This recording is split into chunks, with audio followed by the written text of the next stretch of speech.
So, remembering what I wanted to do with Bauhaus and how it all started. Oops, that was a bottle. So, I love good food. I miss German food in Vancouver. I felt, why not, after tons of movies and a career in movies, investing or doing a restaurant.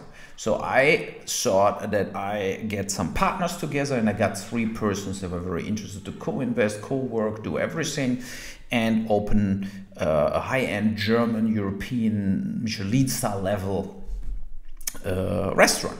So, and the partners went away, the locations were hard to find, then we finally found a location.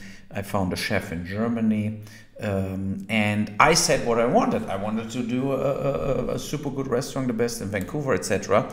And that was, looks like a strategic mistake, because then I got right away attacked by the industry, by the competitors. Most of them were neutral and felt like, let's see what Ball is doing. We're checking it out. Others were very, let's say, railed up mostly by the Scout magazine, who were shooting at me, and some other press people in Vancouver too, from the beginning on, like, how could he? And I always said, what should I say? I opened the second best restaurant, I want to open the third best restaurant, or I want to open a shitty restaurant. I was just honest and felt me dining around the globe in Michelin star restaurants since 20 years and spending at least $500,000 in restaurants, I felt, I know what I'm talking about, right? I ate in over 100 Michelin star restaurants, and so I wanted to bring that level. And with the first chef, Stefan Hartmann, we had a Michelin star holder from Berlin coming in, doing it. Yeah, we opened Bauhaus, great, from Andrea Greenaway, great design. I mean, the restaurant looked amazing in the end, after a long renovation phase, a lot of money spent. And so the main problem were 2 things: the structure and hospitality industry per se. I really here can only congratulate, like, restaurateurs who survive for 20, 30 years, 40 years. Their endurance, the hard work is unbelievable, right? So, it's really tough to get good crew. So you have tons of fluctuation, people come and go. So you have waiters, line chefs coming and going. As soon you think now you have a good crew, then they're leaving because they're getting more tips somewhere else, or a new restaurant opened where it looks like it's more busy, so and so on. And that is extremely tough, especially in a market like Vancouver, where a lot of people don't have so much money to spend and are cash short. And they want to just be seen in that hip spaces, that it looks like they're super good financially, in financially good shape, etc. And so Bauhaus did okay, right? We got very good, mostly very good reviews, and we even got a lot of, like, prizes, or were in lists. TripAdvisor, we were a few months #1 in British Columbia. We're always in the top 10 and so on. And but overall, it was always extreme hard work, and me and Natalie, my wife, we had to do a lot of work ourselves, because a lot of managers we had were failing, right? They were failing or dishonest. We had managers that stole, we have managers that were drunks, we had people under drugs, we had people stealing gift cards, we had people coming in from outside stealing alcohol, break-ins.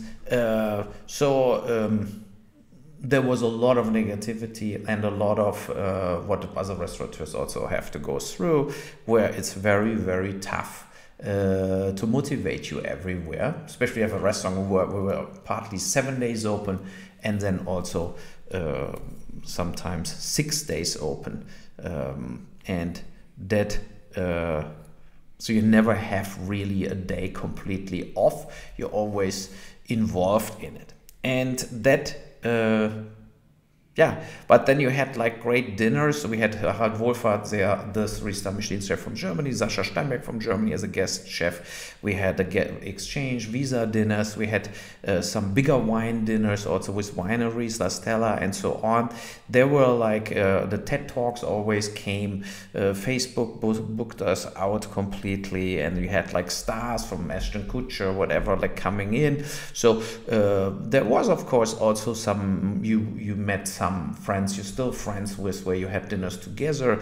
You invited people there for dinners. You had some birthday parties. The Christmas time was always great, of course. We had the white asparagus season. I'm sure a lot of people, you are now missing the German food, the Wiener Schnitzel, the classics like Geschnetzeltes, Roulade, Sauerbraten.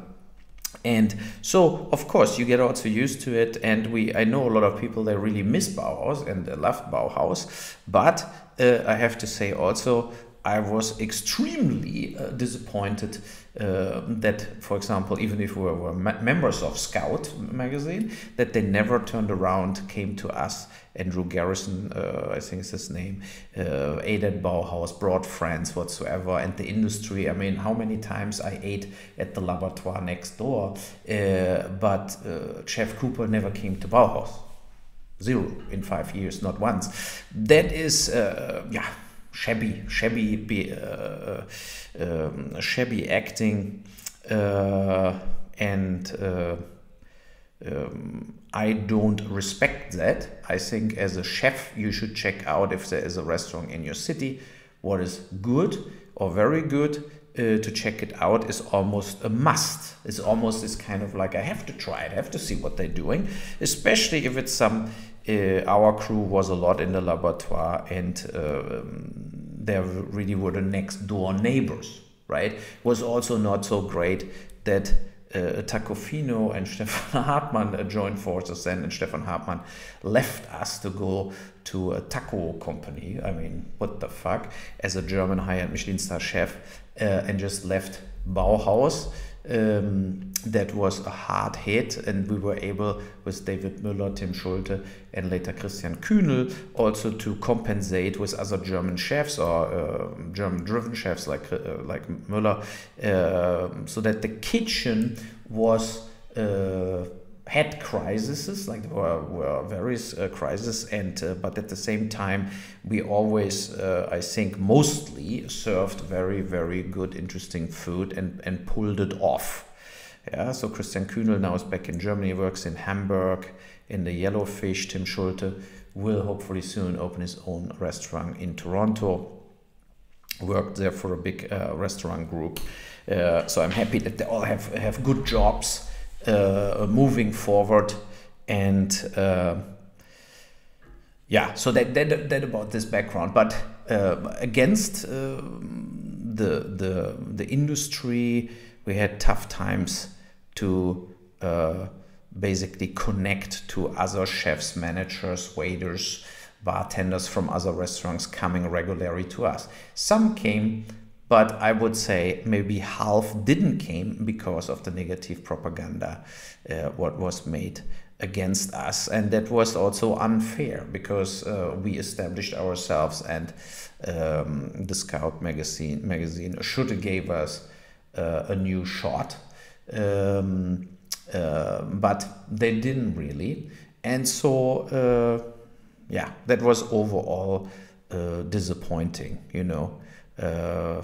Hawksworth never came and whatsoever. So, and they were all restaurants where I spent a lot of money in. Second video done.